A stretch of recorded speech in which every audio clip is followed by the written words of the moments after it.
Halo semuanya, kita ketemu lagi di mata kuliah Mobile Commerce. Mobile Commerce. Pada kesempatan kali ini kita akan membicarakan materi yang berjudul tentang Wireless Application Protocol. Oke, WAP atau Wireless Application Protocol merupakan sebuah teknologi yang ada di dalam ponsel. Jadi teknologi ini nanti akan memungkinkan internet itu dapat diakses melalui ponsel, seperti itu. Nah, untuk si WAP ini, Wireless Application Protocol ini, dia dapat bekerja di beberapa jaringan. Contohnya seperti CDPD, CDMA, GSM, PDC, PHS, TDMA, Plex, Reflex, IDEN, Tetra, DECT, Data TAC, Babytex, GPRS. Nah, selain di jaringan tersebut, WAP ini juga didukung oleh beberapa sistem informasi yang emang sistem informasinya dirancang untuk ponsel gitu ya. Di antaranya ada Palm OS, Epox, Windows CE, Plexos, OS 9, dan Java OS. Pada saat itu ya. Tuh. Terus mungkin yang jadi pertanyaannya adalah kenapa sih atau buat apa sih gitu WAP ini diciptakan?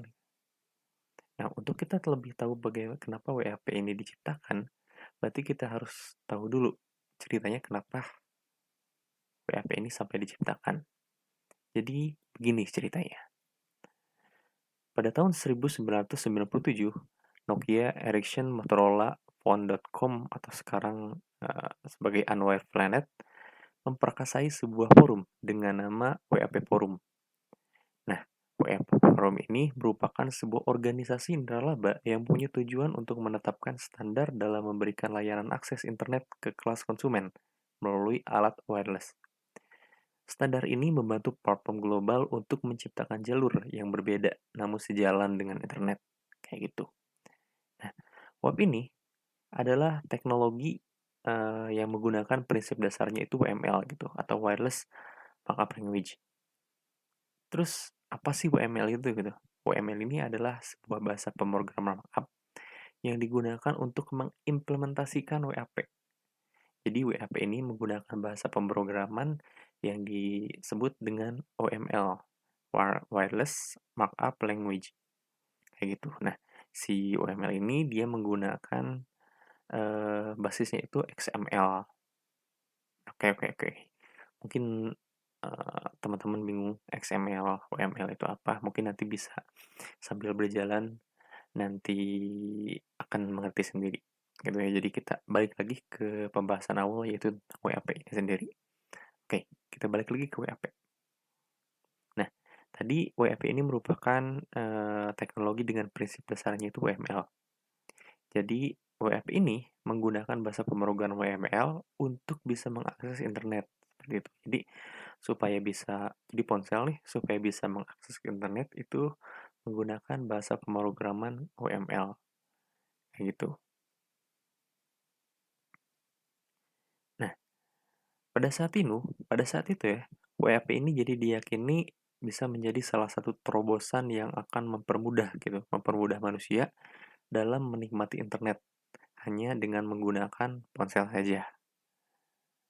Tuh, jadi selain itu, WhatsApp selain itu ya, selain kegunaannya supaya bisa menikmati internet lewat ponsel, WhatsApp juga dimaksudkan untuk menambah fungsional ponsel untuk layanan-layanan real time, seperti informasi indeks saham, lalu lintas, dan cuaca.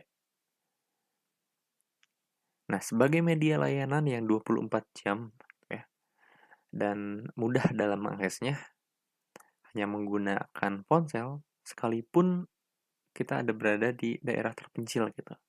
Yang penting ada layanan telepon saja atau masih tetap ada jaringan di daerah tersebut gitu, itu tetap bisa terhubung terhadap internet menggunakan wireless application protocol ini. Nah, si teknologi WiFi ini bisa memudahkan kita manusia untuk mengakses data pada saat itu di mana perkembangan dunia informatika memang sangat berkembang begitu pesat gitu. Nah, di satu sisi, perkembangan tersebut menyebabkan manusia mesti harus terkoneksi dengan internet. Sedangkan pada saat itu untuk bisa mengakses internet itu harus terus-terusan berada di depan komputer. Sedangkan manusia kan tidak mungkin terus-terusan bisa berada di depan komputer. Orang manusia itu kan makhluk hidup yang mobilitasnya tinggi, sehingga banyak pekerjaan yang harus dilakukan sehingga tidak memungkinkan untuk terus-terusan berada di depan komputer. Nah, dengan adanya teknologi WhatsApp ini menjadi pilihan pertama nih dalam menyebarkan informasi, komunikasi, berita aktual, harga saham, dan masih banyak kegunaan-kegunaan lain yang bisa digunakan dengan adanya teknologi WhatsApp di ponsel ini. Gitu. Nah, karena kecanggihannya itu mengakibatkan teknologi ini sangat diyakini oleh perusahaan-perusahaan ponsel pada saat ini. Sehingga perusahaan-perusahaan handphone berlomba-lomba tuh untuk memproduksi handphone-handphone yang bisa menggunakan fasilitas WhatsApp ini. Itu. Nah, dengan WhatsApp ini juga orang-orang memiliki internet di dalam saku mereka gitu. Jadi dalam keseharian mereka bisa dengan mobilitas yang tinggi bisa terus dapat terhubung dengan internet. Kayak gitu. Nah, jadi begitu ceritanya. Itu kenapa WAP ini diciptakan, yaitu karena mobilitas manusia yang tinggi dan perkembangan informatika yang begitu pesat sehingga manusia membutuhkan akses ke internet yang bisa mengimbangi dengan mobilitas mereka. Maka muncullah teknologi ini, teknologi wireless application protocol seperti itu.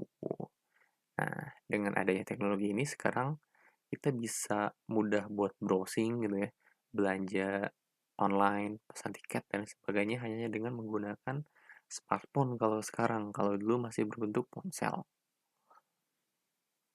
Nah, cukup menarik kan untuk sampai di sini mungkin teman-teman bisa lebih mencerna tentang apa itu teknologi dari WAP atau Wireless Application Protocol ini.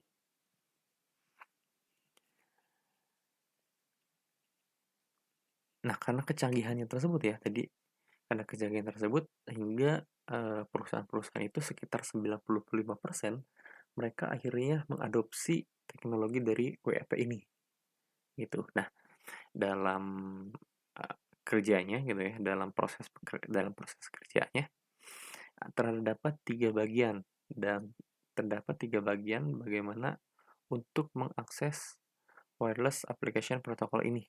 Yang pertama itu perangkat wirelessnya, dia harus bisa mendukung terhadap teknologi WAP ini. Kemudian yang kedua itu ada yang dinamakan dengan WAP gateway.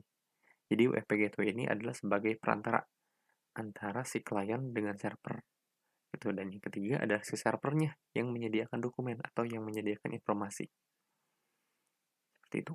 Jadi dokumen yang diminta oleh klien, jadi misalnya seperti ini. Misalnya saya punya ponsel, kemudian saya coba browsing gitu ya menggunakan WAP. Jadi bentuknya client server. Jadi saya meminta ke server informasi yang dibutuhkan. Nah, nanti si server ini akan menyiapkan informasi apa yang kita butuhkan untuk dikembalikan ke si kliennya atau ke kita. Nah, dokumen yang ada di dalam server ini nanti akan diakomodir oleh yang namanya WAP Gateway. Itu nanti si WAP Gateway ini akan menjadi perantara antara si klien dan juga si server. Lalu nanti di dokumen-dokumen yang ada di server itu ada dua jenis. Ada HTML dan ada WML. Nah, di sini menariknya.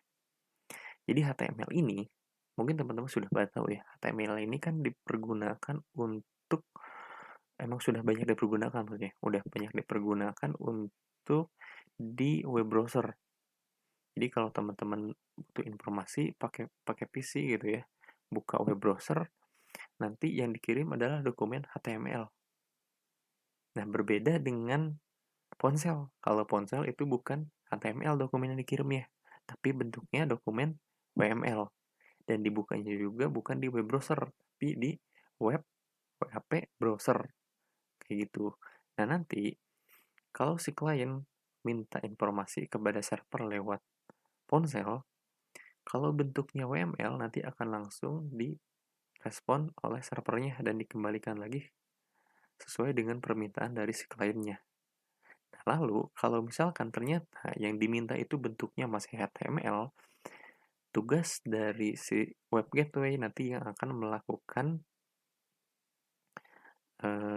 apa namanya, yang akan merubah gitu ya, akan merubah atau menerjemahkan si HTML itu menjadi WML dulu, sehingga nanti bisa ditransferkan atau dikirimkan ke si kliennya dalam bentuk WML kayak gitu. Jadi sama lah web web sama HTTP mungkin ya, kalau di web browser itu hampir sama. Protokol yang menangani konfirmasi komunikasi antara server dan klien. Cuman bedanya kalau HTTP itu yang akan menangani komunikasi antara web browser dengan servernya. Nah, kalau si WAP ini dia akan menangani komunikasi antara web browser dan web dan server.